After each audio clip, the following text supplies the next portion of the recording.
Cyber अपराधी अलग अलग तरीके से लगातार लोगों को निशाना बना रहे हैं। ताज़ा मामला एक रेडियो एफएम का है, जहां पर स्पाइसजेट कंपनी से करार के तहत कुछ एयर टिकट एक वेबसाइट पर डाले गए थे। उन एयर टिकट को वेबसाइट हैक करने के बाद बुक कराया गया और साइबर अपराधियों ने उन टिकट को जो यात्री हैं उनको बेच भी दिया। यात्रा करने के बाद तमाम यात्री वापस भी आ गए। जब एफएम रेडियो को इस बारे में जानकारी लगी तो साइबर क्राइम थाने में इस मामले में एफआईआर दर्ज कराई गई है। तकरीबन 10 लाख से ज़्यादा की कीमत के जो टिकट हैं उनको यहां पर बेचा गया था। साइबर क्राइम पुलिस के अधिकारियों का कहना है कि जो भी यात्री इन टिकट पर यात्रा कर आए थे उनके बारे में जानकारी जुटाई जा रही है और फिर इनसे इस बात की जानकारी ली जाएगी कि टिकट लेने के लिए किन बैंक खातों में पैसा दिया गया था। उसके बाद उन आरोपियों तक पहुंचने का प्रयास पुलिस के द्वारा जरूर किया जा रहा है, लेकिन साइबर अपराधी अलग अलग तरीके से लगातार लोगों को इसी तरीके से निशाना बना रहे हैं। कभी डिजिटल अरेस्ट कर कभी ट्रेडिंग के नाम पर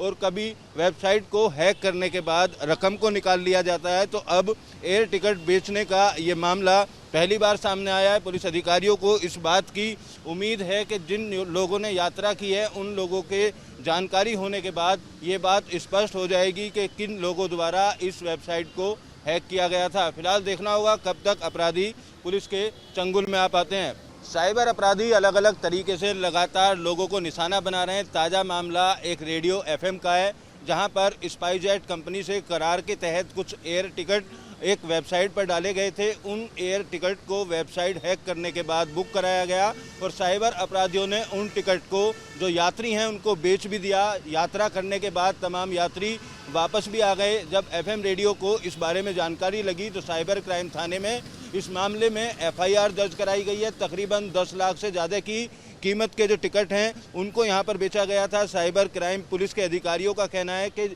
जो भी यात्री इन टिकट पर यात्रा कर आए थे उनके बारे में जानकारी जुटाई जा रही है और फिर इनसे इस बात की जानकारी ली जाएगी कि टिकट लेने के लिए किन बैंक खातों में पैसा दिया गया था। उसके बाद उन आरोपियों तक पहुंचने का प्रयास पुलिस के द्वारा जरूर किया जा रहा है, लेकिन साइबर अपराधी अलग अलग तरीके से लगातार लोगों को इसी तरीके से निशाना बना रहे हैं। कभी डिजिटल अरेस्ट कर कभी ट्रेडिंग के नाम पर और कभी वेबसाइट को हैक करने के बाद रकम को निकाल लिया जाता है। तो अब एयर टिकट बेचने का ये मामला पहली बार सामने आया है। पुलिस अधिकारियों को इस बात की उम्मीद है कि जिन लोगों ने यात्रा की है उन लोगों के जानकारी होने के बाद ये बात स्पष्ट हो जाएगी कि किन लोगों द्वारा इस वेबसाइट को हैक किया गया था। फिलहाल देखना होगा कब तक अपराधी पुलिस के चंगुल में आ पाते हैं। उसके बाद उन आरोपियों तक पहुंचने का प्रयास पुलिस के द्वारा जरूर किया जा रहा है, लेकिन साइबर अपराधी अलग अलग तरीके से लगातार लोगों को इसी तरीके से निशाना बना रहे हैं। कभी डिजिटल अरेस्ट कर कभी ट्रेडिंग के नाम पर